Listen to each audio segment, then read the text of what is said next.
Have you ever met someone who completely changed the way you see the world? I didn't plan to fall in love when I booked a one-way ticket to the Philippines, but life had other plans. Was started as a random trip to escape the noise of my old life, turned into a story I'll never forget. I'd been tired of the usual routine work.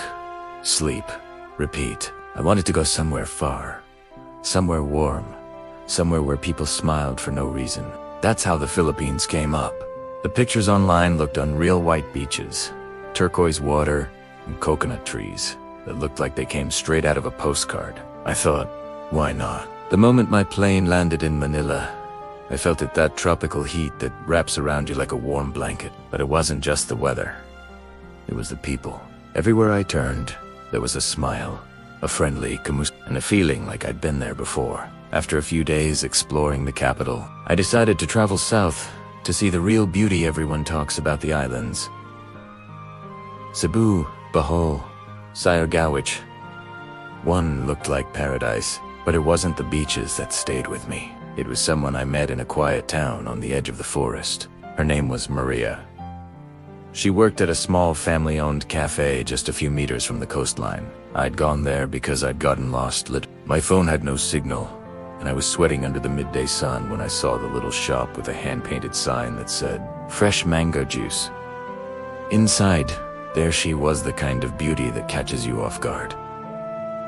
Her smile was shy but real. Her long black hair framed her face perfectly, and her eyes had that sparkle like she knew something about life that you didn't. She asked, "Lost? Ka?" Which means, "Are you lost?" I laughed and nodded.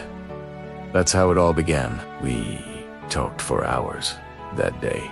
She told me about her life growing up near the forest, how she used to run barefoot as a kid, catching dragonflies and swimming in the river. I told her about my city life: the traffic, the deadlines, the noise. She laughed and said, "You need more nature." She was right. The days that followed felt like a dream. Every morning, I'd walk to her cafe, pretending I was there for the mango juice, but really just to see her again. We'd talk about everything: life, love, dreams. She told me she'd never left the island but wanted to see the world someday.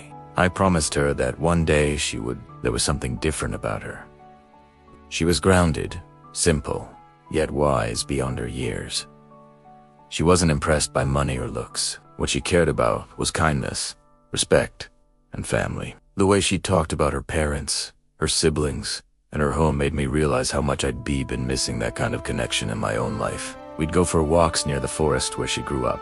The locals said it was a sacred place, guarded by spirits. She told me stories about creatures that protect the trees and rivers like the Tikbalang, a half-man, half-horsed guardian spirit. She said her grandmother used to tell her that if you disrespect the forest, the Tikbalang would lead you astray, making you walk in circles until you apologize.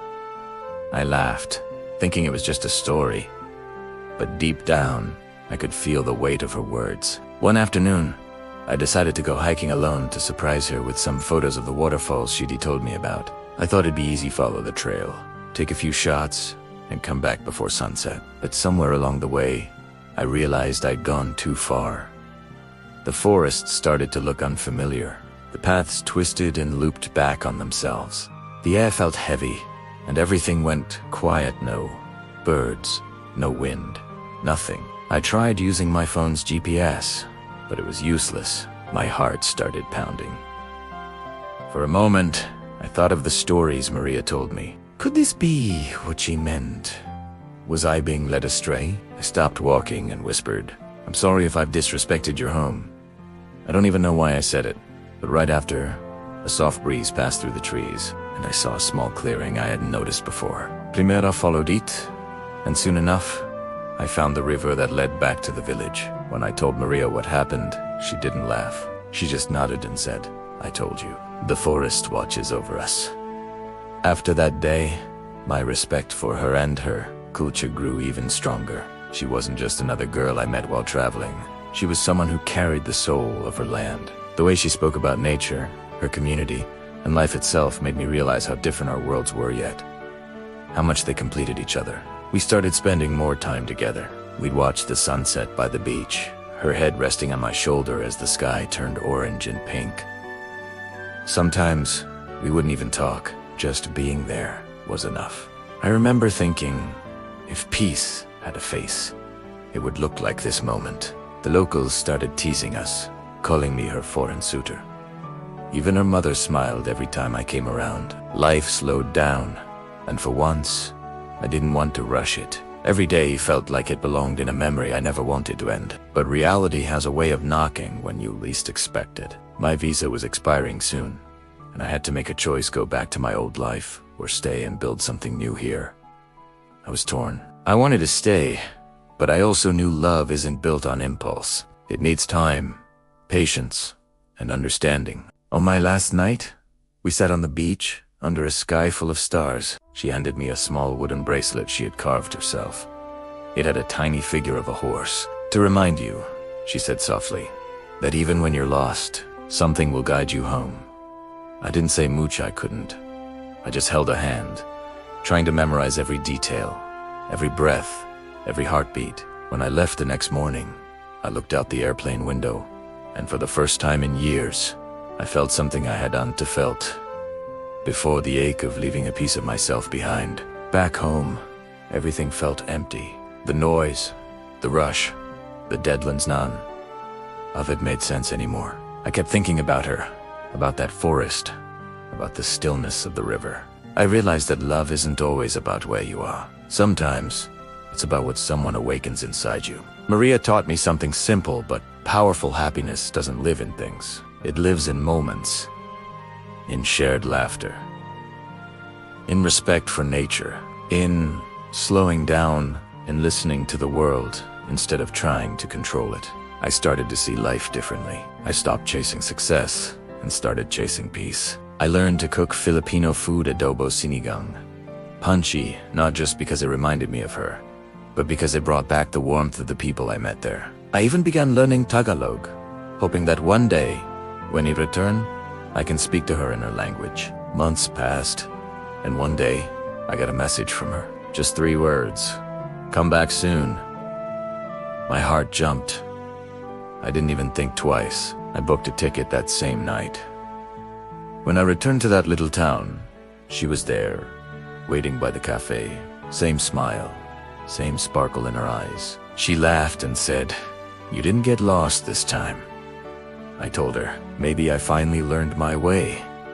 That moment, standing there, surrounded by laughter, the scent of the ocean, and her hand in mine, I knew I'd made the right choice. Sometimes, love doesn't come from the places you plan. It finds you in the middle of nowhere and makes you feel at home. Looking back, the trip changed everything. I went there searching for a break from life, but found a reason to live differently. I learned that the Philippines isn't just a place, it's a feeling.